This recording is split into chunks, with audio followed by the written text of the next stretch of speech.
Tuloy po na yan. I-adjust mo nga na hindi makita ito. Hindi Ay, naman mahirap pong iyan, no? Mahirap iyan, no?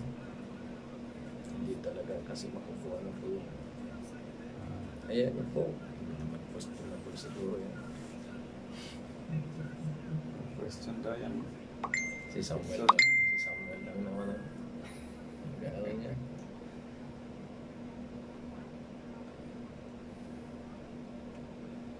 Isang walang asawa niya. Nalibruto daw nakamukha nito eh. Nalibruto na.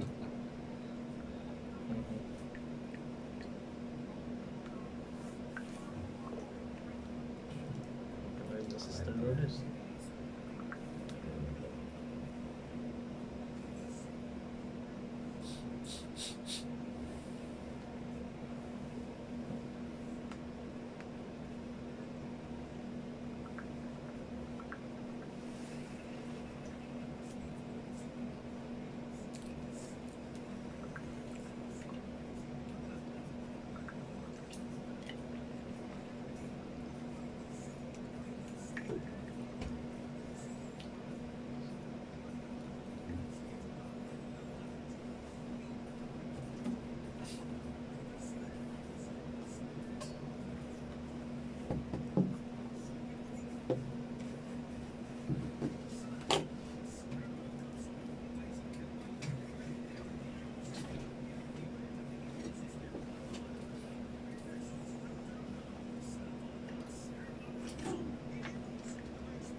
Mga kababayan, mga kaibigan at mga kapatid kay Kristo, magandang gabi sa inyong lahat. Aking binabati kayo ng magandang gabi at aking wine-welcome ang bawat isa sa inyo na muling samahan ninyo ako sa ating programa ngayong gabi sa isa na naman na pag-aaral sa mabuting balita ng kaligtasan. At ako'y umaasa na kayo po ay nasa mabuting kalagayan ngayon, handa na makinig ng salita ng Panginoon at handa hindi lamang ang inyong mga tainga kundi ang inyong mga puso. At aking binabati ang lahat ng mga nakikinig ngayon, lalo na yung mga lagi-lagi dito na mga nagte-text kay Brother Rico. Binabati ko kayo ng maligayang gabi. At binabati ko rin ang ating mga viewers sa Facebook. Welcome po kayong lahat. Sa atin pong pagpapatuloy ng serye ng ating pag-aaral ngayong gabi ay mabuting isanggunin natin sa Panginoon sa pamamagitan po ng panalangin. Tayo po'y manalangin. Dakilang Diyos, sa kitaasan po ng mga langit, ngayong gabi ay magpapatuloy kami sa aming ginagawang Bible Study Series. Tulungan niyo po kami, samahan at gabayan, bigyan ng pangunawa, nang sa ganun ay lahat ng nakikinig ngayon at ang mga makikinig pa ay magkaroon ng tamang pangunawa sa mga katotohanan na inyong ihahatid sa kanila sa pamagitan ng inyong lingkod. Ito po ang aking dalangin. Lakip ang kapatawaran ng aming mga kasalanan sa pangalan ng aming Panginoong Hesus. Amen. Ipagpapatuloy po natin ang ating pag-aaral tungkol sa tanda ng hayop na ating tinatalakay po ilang gabi na. Subalit ang focus ng ating pag-aaral ngayong gabi ay tungkol po doon sa Estados Unidos ng Amerika at kung ano ang papel na gagampanan nito sa darating na kontrobersya sa pagpapatupad ng kagustuhan ng simbahang Katoliko na ang lahat na nananahan sa lupa ay sasamba sa Kanya at magpapasakop sa Kanyang authority o kapangyarihan sa pamamagitan ng pangingilin ng araw ng linggo na ginawa niyang araw ng Sabat na siyang tanda ng Kanyang ecclesiastical authority. Yan. Ang araw ng Sabat na ginawa ng Diyos ay ang ikapitong araw ng Sanlinggo na kilala sa pangalan na Sabado. However, dahil ang simbahang Katoliko ay nag-aangkin na siya ay may authority na mas mataas kaysa Biblia at ang Papa daw po bilang Vicar of Christ at Vicegerent ng Diyos dito sa lupa ay may authority to modify divine laws. Kaya't pinalitan nila ang Sabat ng Diyos na Sabado at ginawa nilang Linggo. Ayan, na ginawa nila ang Linggo na araw ng Sabat at sabi nila na ginawa nila ito without any scriptural authority whatsoever. Yan po ang sabi nila. Then she declared that this act of changing the Sabbath into Sunday is the sign of her ecclesiastical authority that she assumed. Yan po. Yan yung na-take up natin sa nakalipas. At kung napapansin nyo po, yung sa presentation kagabi, hindi nang gagaling sa aking bunga ngayon, kundi puro binabasa ko lang kung ano yung sinasabi nila. Ayan. Sa panahon ng paghahari ng simbahang Katoliko sa buong mundo sa loob ng 1,260 years, mula noong taong 538 to 1798 AD, ay matagumpay na pinasunod nila ang mga nananahan sa lupa sa bawat angkan at sa bawat bansa at sa bawat wika na ipangilin ang araw ng linggo. Ito ang dahilan kung bakit although yung mga sinaunang tao nung first time na ma-implement ito ay alam ng mga tao yun kung alin ang Sabat. Pero siyempre nung nawala na yon, yung pumalit na ng mga henerasyon, na ipanganak na sila sa ganon na paniniwala, so hindi na nila alam kung ano ang tunay na Sabat ng Panginoon. Hindi na nila alam na yung Sabat ng Panginoon ay Sabado. Basta nakagisnan na lang nila na ang Sabat ay linggo. So, marami pong nag-aakala na dahil dito, buong akala nila ang araw ng linggo, yun talaga ang araw ng Sabat ng Panginoon. Kasi yun naman yung naiaral na sa kanila mula nung nung maliit pa sila. At from generation to generation, ganun yung nangyayari. Kaya hanggang ngayon, marami pa po at talagang unintentionally, ang paniwala nila talaga, ang linggo, yun ang tunay na Christian Sabbath na nasa Bible. Yan po, kaya hindi natin masisisi na marami sa mga Kristiyano sa panahon na yan ang naniniwala na ganun. Pero meron din naman yung mga tao na talagang mapagbasa sa salita ng Panginoon at naturuan din ng kanilang mga magulang kung alin ang tama. Although at that time medyo madalang ang Bible noon, pero meron pa rin, hindi pa rin nawawala yung kopya ng Bible. Hindi nga lang kasing ganda ng Bible natin. Ang ginagamit nila doon ay medyo mga scrolls na ano yan, hindi yung buuan na Bible, yung may kopya-kopya lang sila. Ayan. Pero hindi pa rin nawawala ang kaalaman sa tunay na Sabat. Ang nangyari nga lamang na etong mga nangingilin ng araw ng Sabat ay pinag-uusig. Sila po ay pinag-uusig at pinagpapatay. Yan po ang totoong nangyari. Ganon pa man, pinag-uusig at pinagpapatay sila, pero hindi naman sila naubos. Meron pa rin yung mga nakatago, nakatakbo, pumunta dun sa malayong lugar. So hindi sila napatay, nakasurvive sila tulad ng mga Waldensians at saka yung iba pa na mga grupo na nakasurvive throughout history. Ayan.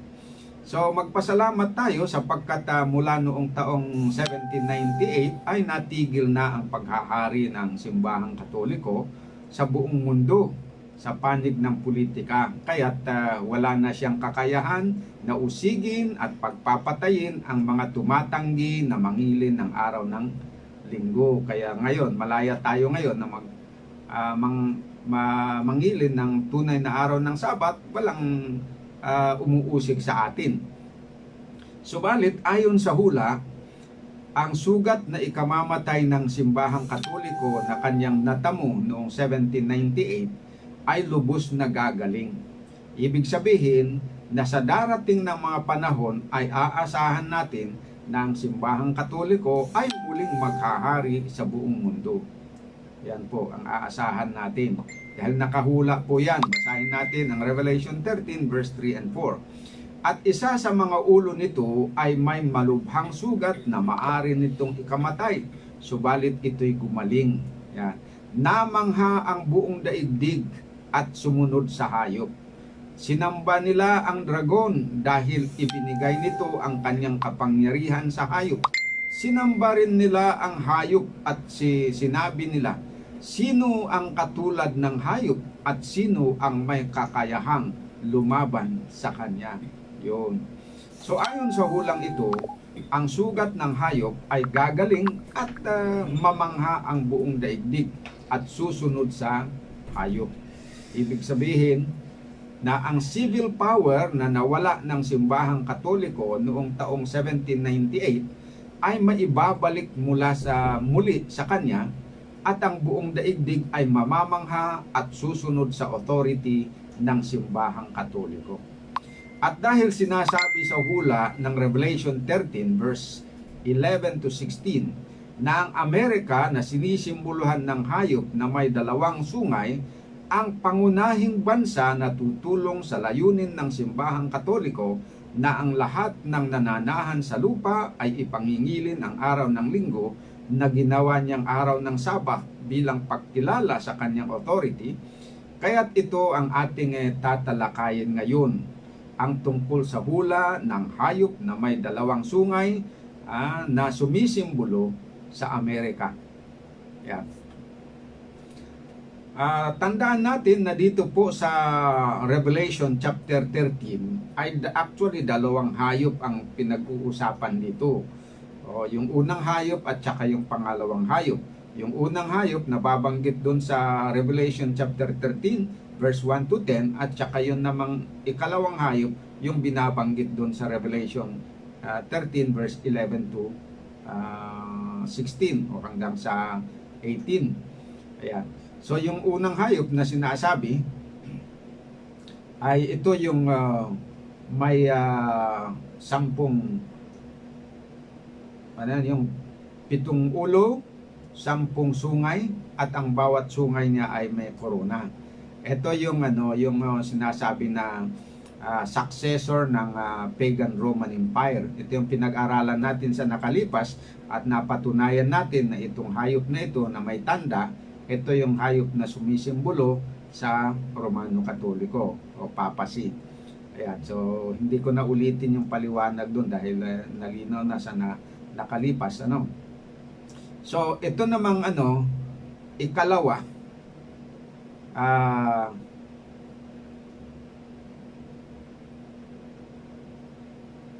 okay, Etong unang hayop na ito, itong unang hayop ay may sinasabi dito sa Revelation 13 verse 5 na binigyan siya ng kapamahalaan upang magpatuloy sa 42 buwan. Ayan. So, binigay yung duration kung hanggang kailan ito maghahari sa buong mundo itong hayop na may tanda na kumakatawan sa Romano Katoliko. At binigay nga na ang duration is 42 prophetic months na sa nakalipas ay kinuwenta natin na ito ay pumatak na 1,260 regular years. Ayan. So ang hulang ito ay natupad noong taong 1798 nang hinuli si General Berthier, hinuli ni General Berthier si Pope Pius VI at ginawa siyang bihag. So sa taong ito, natamo ng simbahang Katoliko ang sugat na ikamamatay at natigil ang kanyang paghahari sa buong mundo. Kaya anong taon yon? Sa taon ng 1798. Ayan. Ngayon, just at this time, during this period na ang sabi doon na mabihag ang pare doon sa Revelation chapter 13 verse 10 na he that yung bumihag ay siya na naman ang mabibihag, ang sabi doon. Nung natupad yon, merong sumunod na pangitain na ipinakita kay John dito sa chapter 13. Ito yung mababasa natin sa Revelation chapter 13 verse 11. Basahin po natin. At nakita ko ang ibang hayop na umahon sa lupa at may dalawang sungay na katulad ng sa isang kordero at siya'y nagsasalitang gaya ng dragon. Okay, so tignan ninyo yung timing Nung nakita itong hayop na yung una na kumakatawan sa Roman Catholic Church, sabi binigay na he is going to rule the world for 1,360 years. Pagkatapos mapuputol yung kanyang worldwide rule. At right at that time ay merong hayop na lumabas na nakita sa pangitain na umahon sa lupa at may dalawang sungay na katulad ng isang kordero at siya ay nagsasalita gaya ng dragon. So, ang pagkabihag ng Papa na binanggit sa Revelation 13:10 ay nangyari noong taong 1798. Naipaliwanag natin yan sa nakalipas. At ang bagong pamahalaan na sinisimboluhan ng hayop na may dalawang sungay ay nakitang lumabas o lumitaw sa panahon na yan.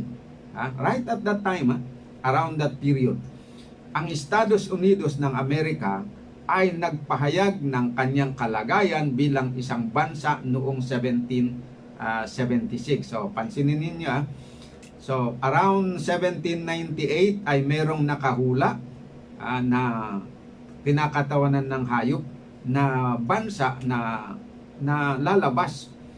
Okay. Nakita natin na ito ay nabanggit ko sa nakalipas na ito ay sumisimbolo sa Amerika. At gusto kong makita ninyo kung bakit mag-fit talaga o angkop na Amerika ang sinisimboluhan ng hayop na ito. Una, dito ang Estados Unidos ay nag-declare ng kanyang pagiging independent nation noong 1776 at pinagtibay ang kanilang saligang batas noong 1787. Ayan. At noong 1791 ay kanilang pinagtibay ang kanilang Bill of Rights na kung tawagin ay karapatang pantao. Ayan. So, ibig sabihin, bago-bago pa lang yan na-establish ang Amerika as a nation doon sa panahon ng 1798 na bumagsak ang papacy. Bago pa lang yan. Kung kwentahin mo, let's say ang 1776, tapos 1798 yung pagbagsak. So at doon sa time ng 1798, bali ilang edad lang, ilang taon lang ang Amerika na nag-exist doon as an independent nation. Subukan nyo na kwentahin. So 1798 minus 1776, so 8 minus 6 is ano yun? 2. Tapos 9 minus 7 is 2. So 22 years old lang. Bali 22 years old lang ang bansa ng Amerika nung bumagsak ang papacy noong 1798. At sa vision ay pinakita doon na ang hayop ay may dalawang sungay, na ang sungay niya ay ang description is parang kordero, katulad ng isang kordero. Alam natin na kordero is ano yan bata na sheep. Ayan. So ibig sabihin na hindi bansa na matagal nang nag-exist, kundi bago-bago pa lang. Yan po ang katotohanan diyan. So noong 1798 ay kinilala na ang Estados Unidos sa buong mundo na isang establisadong bansa. Bagong-bago lang, mga 22 years pa lang na nag-exist as an independent nation. Walang ibang bansa ang lumitaw sa kasaysayan ng mundo sa panahon na ang Papa sa Roma ay nabilanggo bilang katuparan ng Revelation 13 verse 10, na maituturo natin na katuparan ng hayop na may dalawang sungay na lumitaw sa panahon na yan ayon sa Revelation 13 verse 11. Tanging ang bansa lamang ng Amerika ang bansa na bagong naitatag sa taong 1798. Kaya't walang ibang candidate na pwede bang sasabihin mo na baka ito ang bansa na sumisimbolo sa hayop na dalawang sungay. Wala there is only one candidate, and that is Amerika. Kasi yun lang ang tanging bansa doon na bagong establisado right at that year, noong 1798. Yan po ang isa na gusto ko na makita ninyo. Kaya wala pong kaduda-duda na ang Estados Unidos ng Amerika ang sinisimboluhan ng hayop na may dalawang sungay na binabanggit doon sa Revelation chapter 13 verse 11. So, i-analyze natin. Sinabi doon na yung hayop ay mayroon dalawang sungay. At siya ay umahon sa lupa. So ano kaya ang ibig sabihin ng salita dito na sabi na ang hayop na may dalawang sungay ay umahon mula sa lupa? Kung ikukumpira natin dun sa Revelation chapter 13 verse 1, kung ikumpira natin yon, yung hayop na may tanda umahon mula sa dagat, pero ito naman umahon mula sa lupa. Ano ang pagkakaiba ng dalawa na yon? Ang hayop na may tanda sa Revelation 13 verse 1 to 3 na sumisimbolo sa Papal Roman Empire ay nakita sa pangitain na umahon sa dagat. Ang dagat na matubig ayon sa Revelation 17 verse 15 ay kumakatawan sa mataong lugar. Ayan. Pagka sinabing dagat o tubig, kasi ang nandun naman sa dagat ay tubig, ayon sa interpretation na binigay ng Biblia, yan po daw ay sumisimbolo, ang tubig ay sumisimbolo sa mataong lugar. Yan.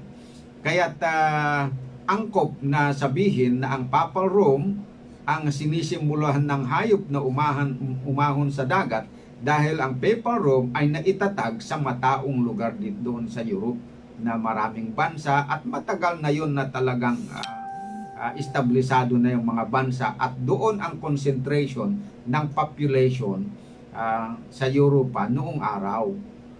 Ngunit itong hayop na may dalawang sungay ay nakita sa pangitain na umahon sa lupa. So anong ibig sabihin nun? Ibig sabihin na ang bansa o pamahalaan na sinisimboluhan ng hayop na may dalawang sungay ay babangon sa hindi mataong lugar na walang naunang bansa na naitatag doon. O, kumpara doon sa papasi na sabi doon sa Pangitay na umahon sa dagat, sa matubig. That means na-establish siya doon sa mataong lugar, thickly populated part of the world. Pero in contrast, itong hayop na dalawang sungay ay umahon sa lupa, hindi sa tubig. Meaning to say, kung makikita mo yung contrast doon, kung mataong lugar yung dagat, sinisimboluhan ng dagat, ang lupa ay sumisimbolo ng lugar na hindi matao o na walang dating establisado doon ng mga bansa. Ayan. Ang pinaka punto doon. Kaya't angkop na sabihin na ang sinisimboluhan ng hayop na umahon sa lupa ay ang Estados Unidos ng Amerika. Dahil ang Amerika ay hindi mataong lugar tulad ng Europa at walang mga bansa na dating naitatag doon. America was the only nation na establish doon sa lugar na yun. Previous to that, walang kinilalang bansa na nag-exist doon. Meron lang mga tribes na yung mga aborigines doon na dating nauna doon. But they did not exist and recognized by the world as a nation by themselves. No. At saka yung population nila kakaunti lang sila. So yung actually mga nagpopulate doon sa America that became a nation are the people that came from Europe. Ito yung mga Kristiyano na tumakbo doon sa Amerika dahil sila ay pine-persecute sa Europe dahil sa kanilang pananampalataya. Ngayon, nung na-discover yung tinatawag niya New World doon sa Amerika, ay sinikap nitong mga Kristiyano na pagod na sa kape-persecute, mga survivor ng persecution, sinikap nila na makalaya doon sa authoritarian regime ng papacy doon sa Europe. Kaya't minabuti nila na sila ay pumunta doon sa Amerika, bagamat napakahirap noon ang travel. Yan. Pero pinilit po nila na pumunta doon. Kaya yun, angkop na angkop talaga ang Amerika na doon sa pangitain ay nakita na umahon sa galing sa lupa. Okay. Next point.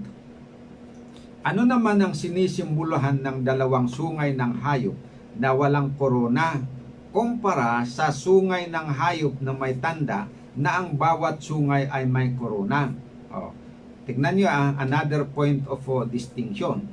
Yung hayop na dragon na pula, merong 7 na ulo, 10 sungay at bawat sungay ay may korona. Etong hayop na may tanda sa Revelation 13, ganon din. Pero ito namang itong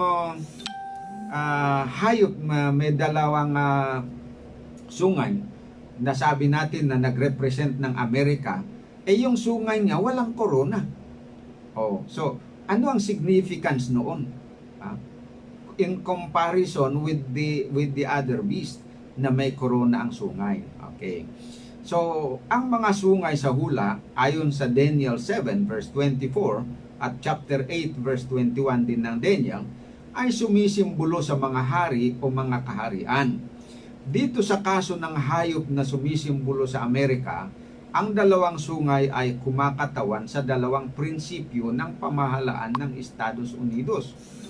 Na yung general principle nila doon, yung tinatawag na civil and religious liberty.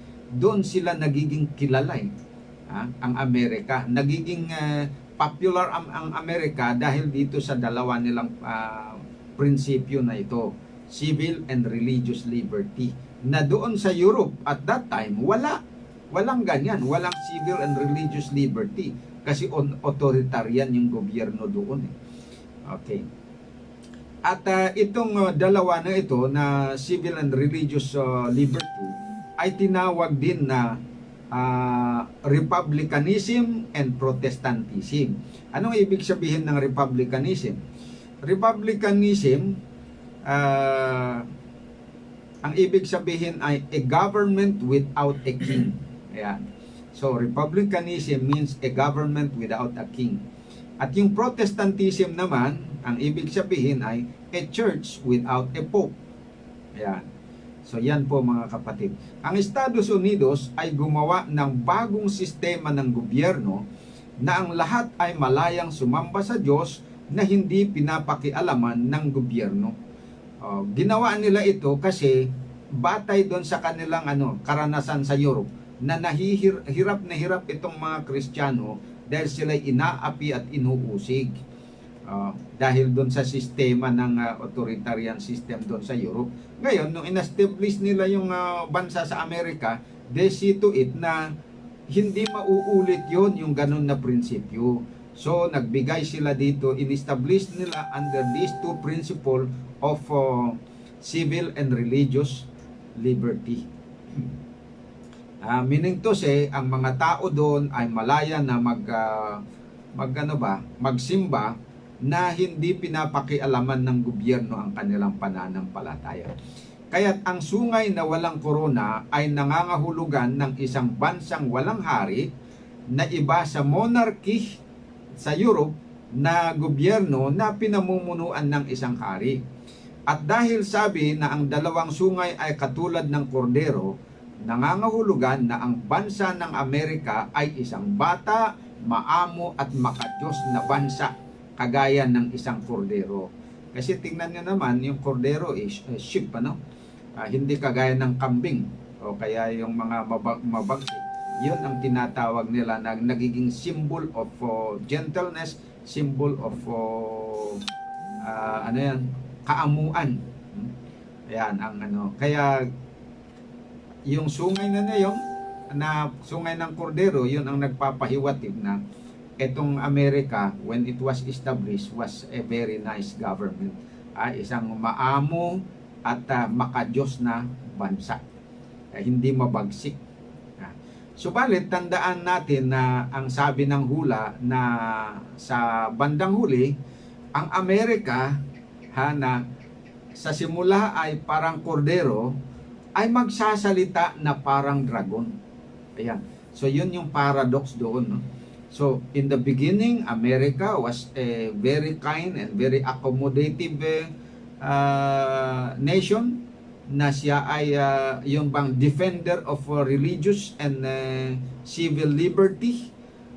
Yung mga nape-persecute, tumatakbo doon para maranasan nila ang kalayaan at yung kagandahan ng buhay at yung malayang makapaglingkod sa Diyos, mag-worship sa Panginoon according to the dictate of his own consensus conscience. Pero nakakalungkot dahil ang hula ay sinabi na sa bandang huli ay magsasalita na kagaya ng dragon. So yon, ang tanong ngayon, ano ang ibig sabihin ng sabi sa Revelation 13:11 na ang Amerika ay magsasalita na parang dragon? Ano naman ang significance noon? Ating napag-alaman sa Revelation 12 verse 7 to 9 na ang dragon ay kumakatawan kay Satanas na gumagawa sa pamamagitan ng iba't ibang kasangkapan upang usigin at hamakin ang mga anak ng Diyos. Tulad noon doon sa panahon ni Christ, na ginamit ni Satanas itong gobyerno ng Roma, pagan Rome, para pagpapatayin yung mga bata doon sa Bethlehem. Sa layunin lang niya na mapatay na si Jesus. Pero gumawa naman ng Panginoon ng paraan na si Jesus hindi namatay, hindi pinatay doon nung siya bata. Pinatay pa rin siya eventually, pero namatay siya pagkatapos na nagampanan niya ang kanyang tungkulin bilang tagapagligtas nung siya ay nasa tamang edad na at nakagawa na siya ng tamang hakbang ayon doon sa plano ng kaligtasan. Kaya siya ay namatay pa rin. Pero nabuhay at umakyat sa langit. So yon. Etong si Satanas, ito yung first application ng dragon. Gumagamit talaga yan ng kasangkapan para hamakin ang bayan ng Diyos. Ang layunin ng Satanas mula pa noong siya ay mag-rebelde doon sa gobyerno ng Diyos sa langit ay kanyang agawin ang trono ng Diyos at pilitin ang mga nilalang ng Diyos na siya ang kanilang sambahin at susundin. Sa halip na ang Diyos na lumalang sa kanila, gusto niyang agawin baga yung honor at saka yung worship that is due only to the Creator. Gusto niyang sa kanya mapunta. Yun po yung ginawa niya noon pa man sa right from the beginning of his rebellion in heaven hanggang ngayon, ganun pa rin ang kanyang hindi nagbabago. Kaya ang pagsasalita ng Amerika na gaya ng dragon ay nangangahulugan na darating ang panahon na gagamitin ni Satanas ang Amerika upang pilitin ang mga tao na lumabag sa utos ng Diyos at sambahin siya at sundin ang kanyang kagustuhan. At kung sila'y tatanggi, ay parurusahan niya sila. Okay. So itong activities na natawag natin na hayop, na may tanda, na gusto niyang siya ay sasambahin, at saka yung larawan ng hayop na sabing sasambahin, ay ang nasa likuran nito ay si Satanas. Yung pagsinamba ng mga tao, yung kanyang linagay doon na kanyang kasangkapan, sa kanya napunta ang worship. Yun. Kasi siya ang front lang itong mga tao na ginagamit actually. Front lang ni Satanas yan. So, ang tunay na talagang kalaban ni Kristo at ng Diyos ay si Satanas. Ngayon, ang ginagamit lamang ni Satanas ay itong mga tao. Nagtatago siya sa likuran nitong mga institusyon na ito. Kagaya ng institusyon ng papacy at saka ang Amerika. Dito ngayon, dito siya gumagawa para ma-accomplish ang kanyang motibo o layunin. Okay. Punta tayo sa sunod na punto. So nakita na natin itong isa, yung tungkol sa pagsasalita. Ang hayop ay magsasalita na parang dragon. Ibig sabihin siya magpe-persecute. Ipe-persecute niya ang mga bayan ng Diyos na tumanggi na madayan niya. So, ang sunod ngayon na ating aalamin ay kung ano ang sabi ng hula na gagawin ng Amerika na magiging sanhi upang siya ay magsalita katulad ng dragon. Kasi nakahula na siya ay magsasalita katulad ng dragon. So ano kaya ang gagawin nito ng nakahula ito na hayop na kumakataon sa Amerika? Ano ang gagawin niya para yon ang magiging reason na makapagsalita ka o makapag-persecute siya? Magsasalita siya na katulad ng dragon. Okay, merong 4 na punto dito na gusto kong maintindihan natin.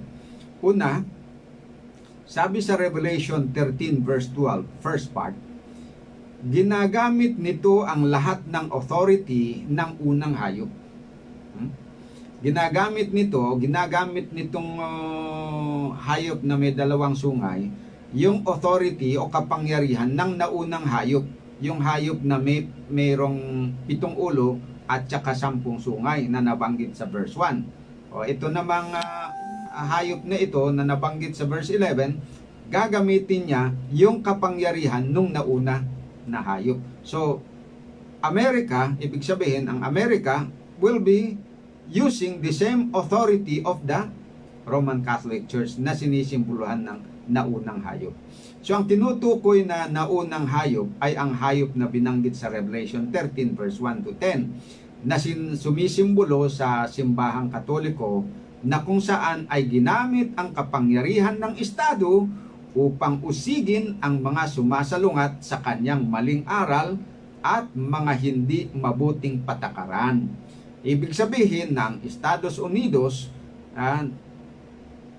na dating maamo at tagapagtanggol ng karapatang pantao ay magiging mabagsik sa bandang huli at mag-uusig. Katulad ng simbahang Katoliko noong panahon ng Dark Ages. So yun po ang ibig sabihin nun, ano? Yung nakahula na gagawin niya, Revelation 13 verse 12. Ginagamit nito ang lahat ng authority ng unang hayop. Yan. So, yung authority ng unang hayop noon, 'di ba, ang simbahang Katoliko, ang ginamit niya yung authority ng pamahalaan. Ginamit niya para usigin ang mga banal ng Diyos, at dahil doon ay pinagpapatay na nga niya ang marami. Sabi natin na ang payat na estimate doon is 50 million people has been put to death by the Roman Catholic Church for the span of 1,260 years. Gayon, ang Amerika ay ganun din ang kanyang gagawin. Gagamitin niya ang authority ng Estado upang i-persecute din ang mga bayan ng Diyos in the near future. Yan. So, yun po yung una. Number 2, basahin natin yung second part ng Revelation 13 verse 12. Pinasasamba nito ang mga tao na nananahan sa lupa sa unang hayop, na ang nakakamatay na sugat ay gumaling. Yon. So, yun po ang kanyang gagawin, no? Pinasasamba nito ang mga tao na nananahan sa lupa sa unang hayop, na ang nakamamatay na sugat ay gumaling. So, yun ang gagawin ng Amerika, as a way na he will be speaking like a dragon. So, ibig sabihin ng hula na ito na pangungunahan ng Estados Unidos ang mga bansa sa buong mundo upang pilitin ang mga tao na manalig at sambahin ang simbahang Katoliko. Kasi pasasambahin daw niya ang mga tao doon sa hayop eh. So, meaning to say, ang hayop ay tumutukoy nga sa simbahang Katoliko. Ito na mga isang hayop na may dalawang sungay, sumisimbolo sa Estados Unidos. So, ang ibig sabihin, pangungunahan ng Estados Unidos ang mga bansa sa buong mundo upang pilitin ang mga tao na manalig at sambahin ang simbahang Katoliko. Ang issue ay palaging pagsamba. Tandaan natin yun, ha? Ito, pagsamba naman ang issue dito. So, sino ang sasambahin at susundin mo? Yun ang magiging katanungan. Si Kristo ba na iyong manlalalang at manunubos? O ang Antikristo na nag-aangkin na siya ang Vicar of Christ dito sa lupa? Yun ang magiging issue dito sa future na labanan. Sino ang sasambahin natin? Kasi gusto ng Panginoon na sambahin natin siya. At sabi niya, lahat ng may tuhod ay sasamba din kay Kristo, luluhod kay Kristo. Ito naman, gusto niya na siya ang luluhuran. Dahil inaangkin niya na siya daw ang representative ni Christ. So yung para kay Kristo, gusto niya na sa kanya mapunta. Na si Kristo sana ang luluhuran, gusto niya na siya ang luluhuran, sasambahin ang ibig sabihin ng luluhuran. Ayan ang mangyayari. Kaya ang magiging issue dito, sino ang luluhuran ng tao? Sino ang sasambahin ng tao? Etong tunay na Kristo na manlalalang o itong nag-aangkin na Vicar of Christ dito sa lupa, na ang Papa sa Roma, na ang kanyang organisasyon ay tinawag na papacy. Yan ang para maging malinaw sa atin kung ano ang magiging issue. Kaya't ang lahat na nananahan dito sa lupa ay kailangang mamili kung sino ang kanilang sasambahin at kaninong authority sila magpapasakop.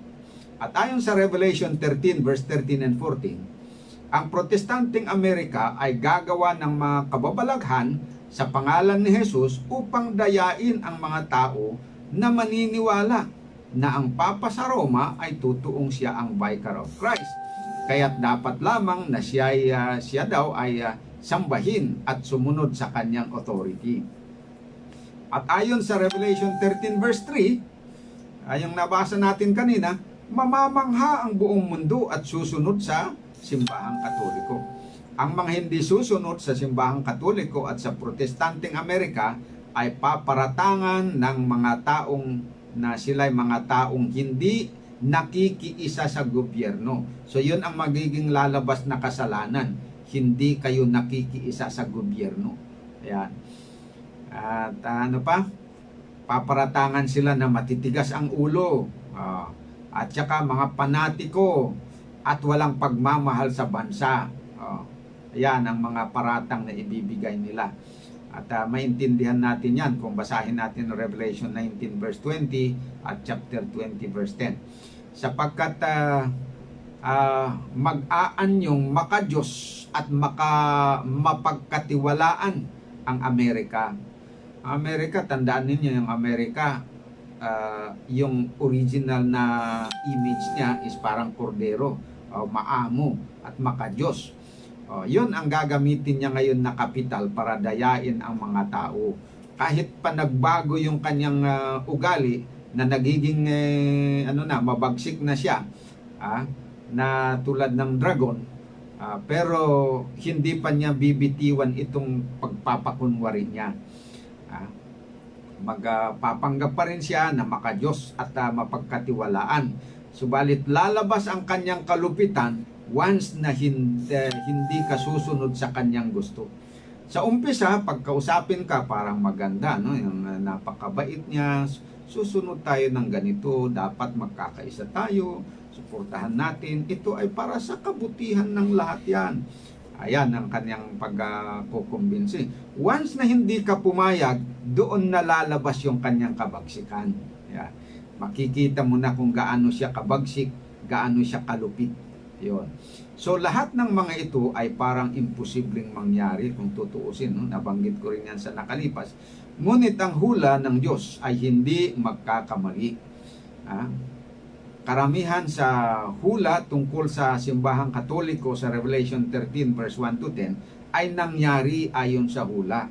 Meron pang ongoing ang katuparan, pero most of the prophecy about her has already taken place.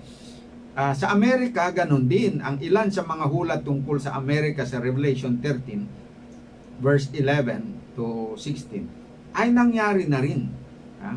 Ang mga nangyari na bahagi ng hula ang magpapatunay na ang mga bahagi ng hula tungkol sa simbahang Katoliko at sa Amerika ay siguradong mangyayari sa hinaharap. Kasi kung yung mga part iba ay nangyari na, meaning yung mga unfulfilled part of the prophecy matutupad din accordingly. Ayan. Kaya sinasabi ko ito kasi lalabas na may mga hindi maniniwala dahil sa tingin nga sa ngayon parang imposibleng mangyari. Kasi ang Amerika, hindi pa naman nagbabago. Meron pa ring religious and civil liberty. At saka mabuti pa rin. Although marami ng mga lumalabas ngayon na nakikita ng iba na talagang nagiging authoritarian na rin. Kagaya doon ng ipipilit nila, biro mo yung ipipilit nila na babakunahan ka kahit ayaw mo. O pipilitin ka. Tapos yung sa panggagamot, kinokontrol nila doon sa Amerika, na yung mga alternative doctors, magaganda naman yung mga na-discover nilang gamot, pero dahil hindi pumasa doon sa wala silang tawag dito, hindi aprobado ng kanilang medical association doon sa Amerika, ay ayaw nilang i-entertain yun. Tapos itong mga promoters na alternative medicine, pinagpapatay. Para bang hindi kinikilala kung minsan yung kanilang karapatan. Ayan. So, yan yung mga tanda na may mga pagbabago na nangyayari dito sa Amerika. At ang pagbabago is not from bad to good, but from good to bad. Yan ang masama doon. And this indicates na there is a great possibility talaga na itong sinasabi ng hula ng Amerika na dati maamon ng parang kordero, at the letter N will speak like a dragon. Ayan. So, bago po mangyari yon, dapat malaman natin. So, ano ang sabi ni Jesus doon tungkol sa mga hula? Dito sa John 14:29, at ngayon ay sinabi ko sa inyo bago mangyari, upang kung ito'y mangyari, ay magsisampalataya kayo. O di mabuti na pinaliwanag natin ito, pinag-aralan natin. Kung sakali man na ngayon na pinag-aaralan natin ay meron sa inyo ang hindi pa rin maniwala, ay okay lang yon. Pero ang pakiusap ni Hesukristo, kung dumating ang panahon na makita nyo na yung katuparan, sana naman maniwala na kayo. Pero ang masasabi ko lang, mas mabuti na hindi pa nangyayari yung future na prophecy, dahil meron naman tayong pinagbabasehan na part ng prophecy na nangyari, maniwala na tayo ngayon na para ma-build up yung pananampalataya natin, and then at the letter end pag nangyari, yun na mako-confirm pa, lalong mahigit na na titindi ang ating pananampalataya. Kasi kung ngayon mag-entertain tayo sa ngayon pa lang, mag-entertain na tayo ng doubt and unbelief, baka pagdating ng panahon na pag natupad na ito, hindi pa rin tayo maniwala. Kasi nasanay na yung isip natin doon sa unbelief. At saka lumaki na yung yung pagdadalawang isip, doubt. Remember, faith and doubt cannot stay together. Pag ang nanatili sa isip mo ay doubt, you will never believe. Unless na yung doubt mo ay maalis at saka papasok yung pananampalataya. So habang nandun yung pananampalataya, there is no place for doubt. But if you choose doubt now, mahihirapan ka. Faith has no place in your heart. Yun, pagka ang doubt ang pinuno mo doon. Okay, patuloy tayo sa ikatlo na gagawin nitong Amerika ayon sa hula. Sabi ng Revelation 13 verse 14, na sinasabi sa mga nananahan sa lupa na dapat silang gumawa ng isang larawan ng hayop na mayroon ng sugat ng tabak at nabuhay. Ayun, ano kayang ibig sabihin naman ito? Na sasabihin daw ng Amerika sa mga nananahan sa lupa na dapat silang gumawa ng isang larawan ng hayop na mayroong ng sugat ng tabak at nabuhay. So kung papansinin niyo ito ang another proof na talagang Amerika ang katuparan nito.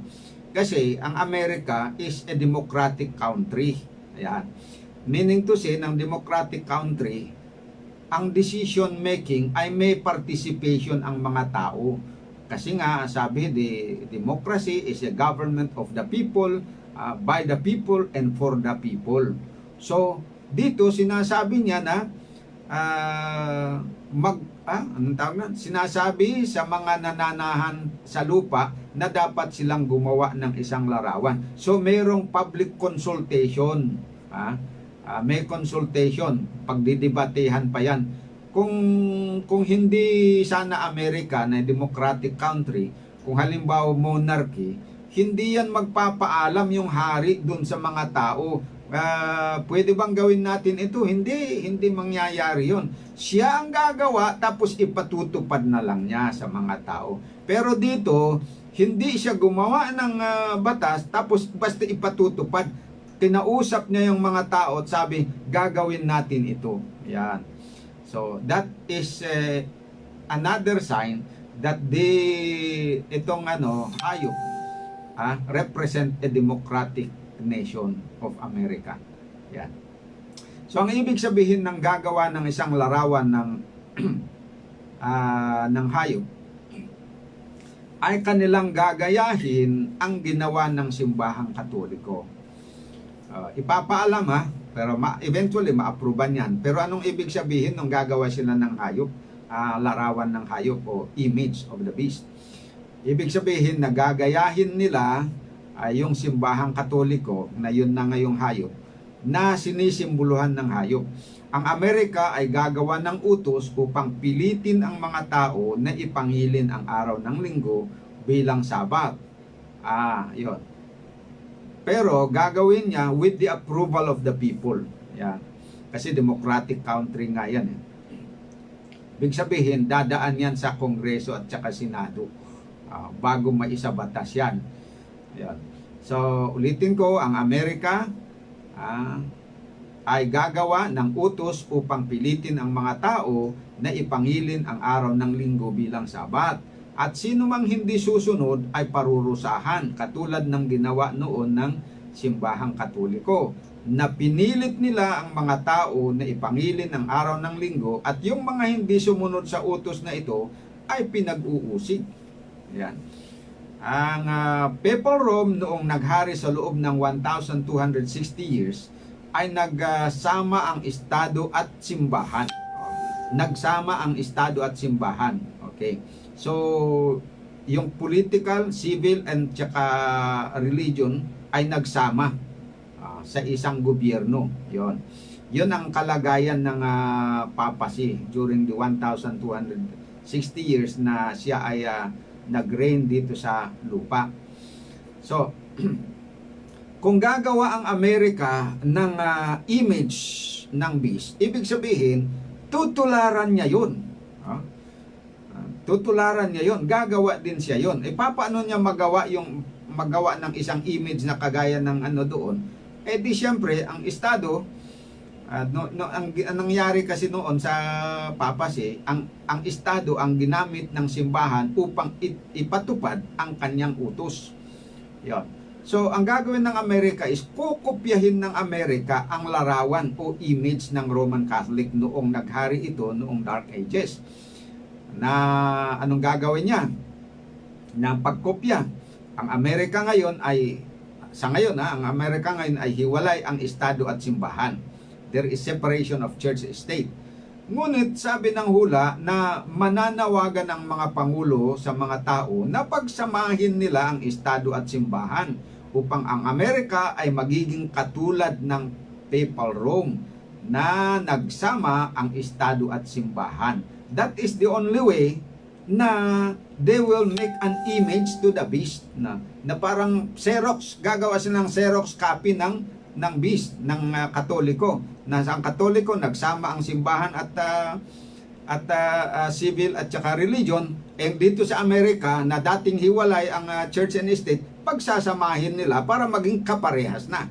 Yun po ang ibig sabihin noon, na gagawa sila ng image to the beast. Kapag ito'y nangyari, ay gagamitin ng simbahan ang estado upang ipatupad ang batas ng simbahan tungkol sa pangingilin ng araw ng linggo bilang Sabat. Gagawin ito ng Amerika bilang suporta sa simbahang Katoliko. At iimpluwensyahan niya ang ibang mga bansa na gayahin nila ang Amerika sa pagsuporta sa simbahang Katoliko. Yan. Sa tulong ng Amerika, ay makukuha ng simbahang Katoliko ang suporta ng lahat ng bansa sa buong mundo. Kasama na yan ang suporta ng mga pagano, kasama ang suporta ng mga Muslim. Okay, parang mahirap isipin kasi ang Christian religion at saka yung Muslim religion ay parang mortal na magkaaway.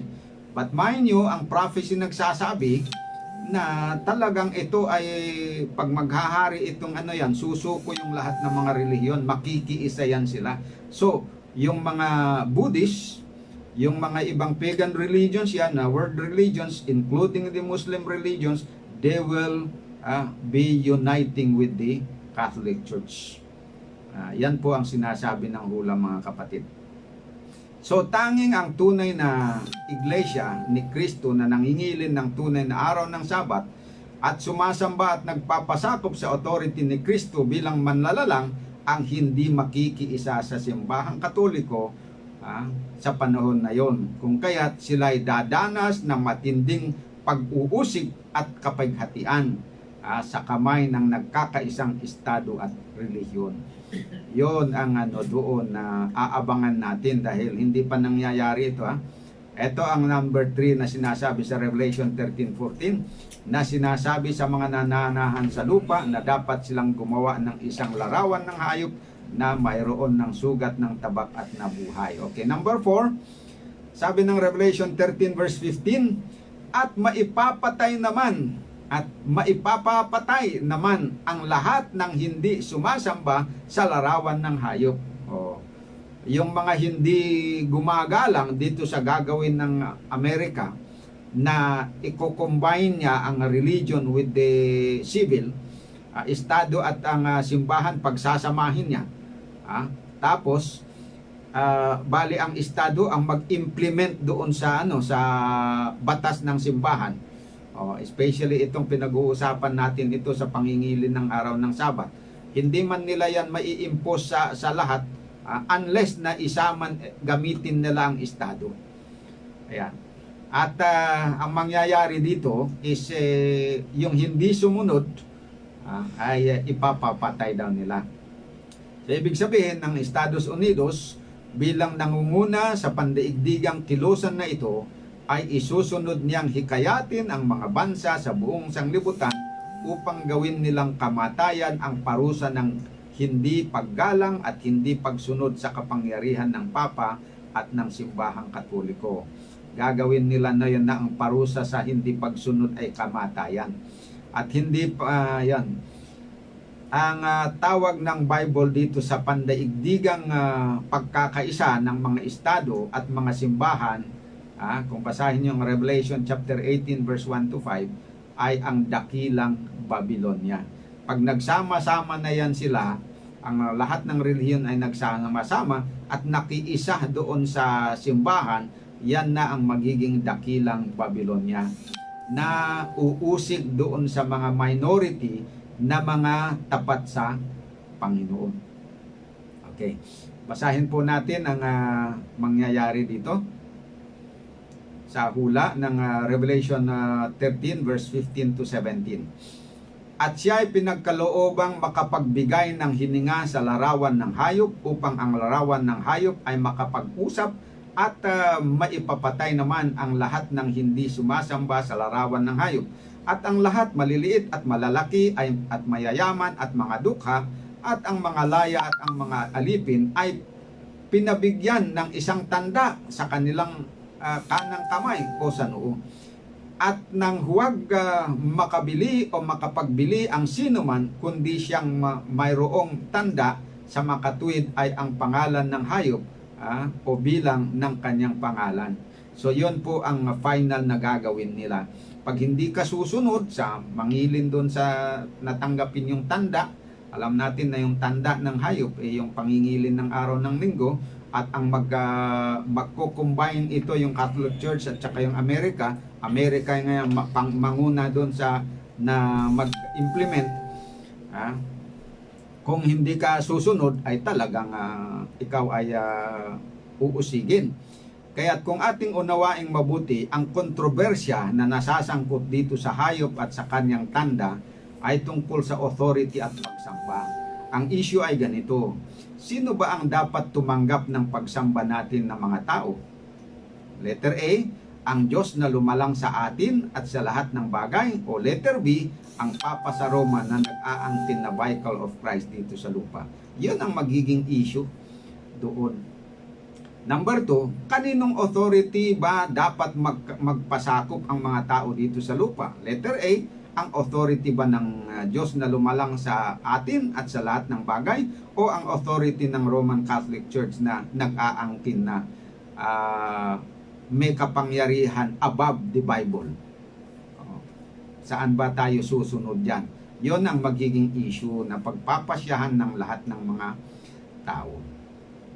Ngayon, alam nyo ba kung ano ang nakahula na gagamitin para kumbinsihin ang mga tao na kahit na makikita natin ito na parang pangit nga talaga, kasi paano nga hindi naman biblical yung hindi naman biblical ang basehan ng pangingilin ng araw ng Sabat, at inamin nga ng Katoliko na they did it without biblical authority kundi tradition.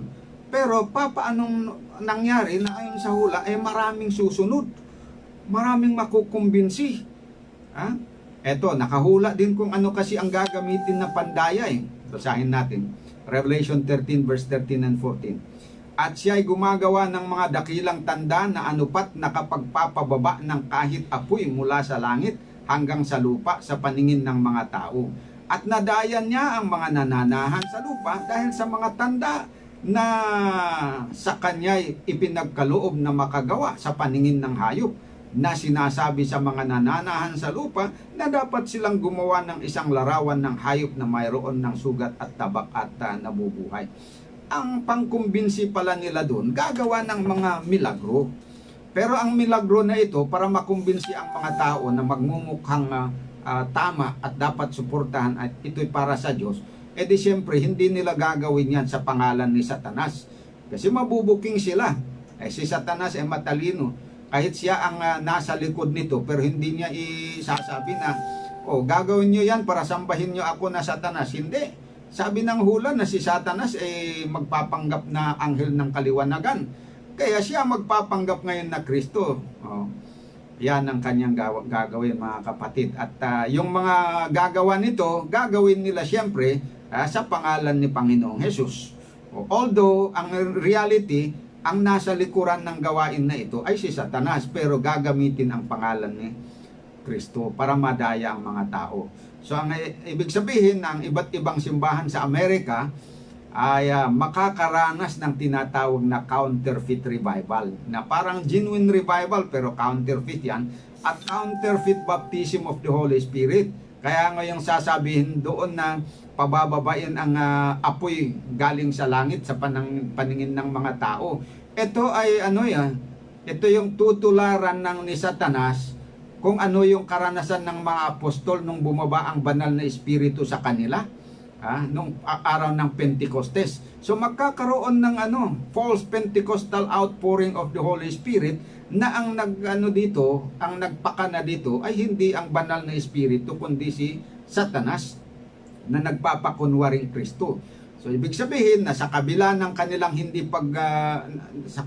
itong mga Protestante sa Amerika, sa kabila ng kanilang paglabag sa utos ng Diyos at pagsunod sa tradisyon ng simbahang Katoliko sa pamagitan ng pangingilin ng araw ng linggo na gawa ng simbahang Katoliko, ay makakaranas sila ng kakaibang karanasan na medyo kahawig sa karanasan ng mga alagad ni Kristo sa araw ng Pentecostes. At sila ay magpapakita ng mga kababalaghan at gagawa ng mga milagro sa pangalan ni Kristo. Kanilang sasabihin na ibinuhos ni Kristo sa kanila ang banal na espiritu. At yan ang dahilan na sila ay nakakagawa ng mga milagro sa pangalan ni Panginoong Hesus. Tapos ay sasabihin nila na ang banal na espiritu mismo ay nagsabi sa kanila na ang ginawa ng simbahang Katoliko sa pagpalit ng araw ng Sabat mula Sabado patungo sa araw ng Linggo ay kalooban ng Diyos. Sasabihin nila yon, at ng kanyang anak na si Jesus. Kaya kailangan, sabi nila, na dahil ito ay endorse ng Holy Spirit yan, endorse ni Kristo talaga yan, ayon sa patuto ng Espiritu na kumausap sa amin. Yan ay gawa ng Panginoon yan, kaya dapat suportahan natin. Yun ang kanilang palalabasin, kaya marami ang madadaya na susuporta. At pagsabi nila na kailangan na lahat ay makikiisa sa panukala na magkakaisa ang estado at ang simbahan upang sumunod sa batas na ipangili ng araw ng linggo bilang sabat ng mga Kristiyano. Kanilang sasabihin na ito ang tanging paraan upang masiyahan ang Diyos at ibigay niya ang kanyang pagpapala at solusyon para sa maraming problema dito sa bansa o dito sa mundo. Kasi sa panahon na yon, magkakaroon po ng maraming problema dito sa bansa. Ayun na ang magiging kapitan nila, actually, yung problema na yun.